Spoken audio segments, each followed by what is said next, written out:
Hello guys, welcome back to my YouTube channel Satya smiley vlogs. నేను ఈరోజు visit చేసిన Ramatheertham temple కోసం చెప్తామని వచ్చేసా.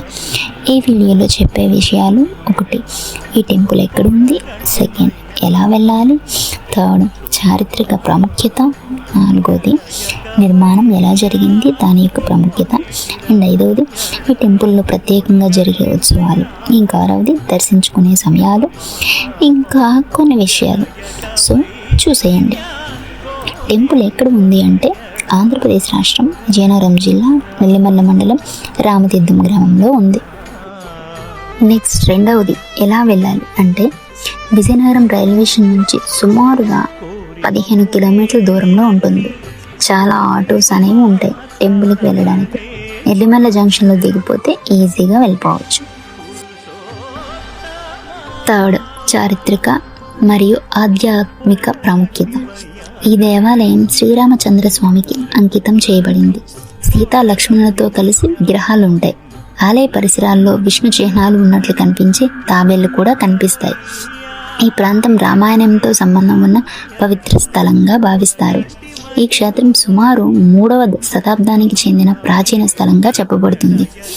రామతీర్థం ప్రత్యేకత ఏంటంటే ఇక్కడ హిందూ, జైన, బౌద్ధ అవశేషాలు ఒకే ప్రాంతంలో కనిపిస్తాయి. ఇంకా నాలుగవది, నిర్మాణం ఎలా జరిగింది, దాని యొక్క ప్రాముఖ్యత కోసం వస్తే దేవాలయం పెద్ద రాతి కొండపై నిర్మించబడింది. టెంపుల్ దగ్గరలో ఎటువైపు చూసినా మనకి రాళ్లే కనిపిస్తాయి.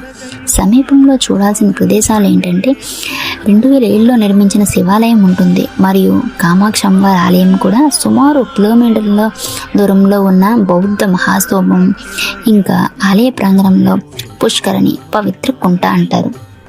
ఇది చాలా పవిత్రమైంది అని చెప్తూ ఉంటారు. రామస్తంభం అనే పవిత్ర స్తంభాన్ని ఒక యతువర్యుడు ప్రతిష్ఠించినట్లు చెబుతారు. ఐదవది, ఈ టెంపుల్లో ప్రత్యేకంగా జరిగే ఉత్సవాలు. శ్రీరామనవమి అత్యంత వైభవంగా జరుపుతారు, ఎందుకంటే శ్రీరాముని టెంపుల్ కాబట్టి. ఇంకా వైకుంఠ ఏకాదశి, అందులో గిరి ప్రదక్షిణ అనేది ప్రత్యేకం. ఇంకా మహాశివరాత్రి, శివాలయం కారణంగా భక్తులు చాలా చాలా ఎక్కువగా వస్తారు. అందుకే మేము కూడా ఈరోజు మా ఫ్యామిలీతో దర్శనంకి వెళ్ళాం. ఇంకా దర్శనం సమయాలకు వస్తే సాధారణంగా ఉదయం 6 నుంచి సాయంత్రం 6 వరకు తెరిచి ఉంటుంది. కానీ ఈరోజు శివరాత్రి సందర్భంగా నైట్ అంతా ఉంటారు అందరూ. అండ్ ఉదయం సుప్రభాతం సుమారు 5:30కు జరుగుతుంది. ఇంకా ఉదయం 9 నుంచి 10:30 మధ్య నిత్య కళ్యాణం సేవ నిర్వహిస్తారు. ఇంకా సేవల కోసం వస్తే అర్చన, నిత్య పూజ, కళ్యాణం, అన్నదానం వంటి సేవలు ఉన్నాయి. ప్రసాదంగా సాధారణంగా పులిహోర, లడ్డు వంటి నైవేద్యాలు ఇస్తారు. ఇంకా రీసెంట్గా 2020లో కొండపై ఉన్న శ్రీరాముని విగ్రహం ధ్వంసం చేయబడిన ఘటన జరిగింది.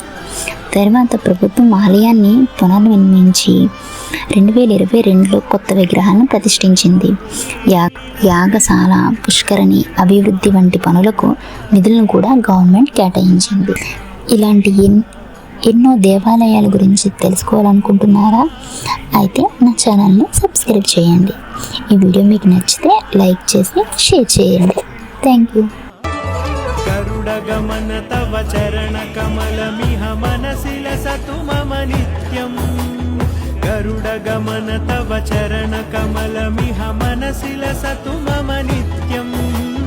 మనసిల సతు మమ నిత్యం. మమ తాపమ పా గురుదేవా.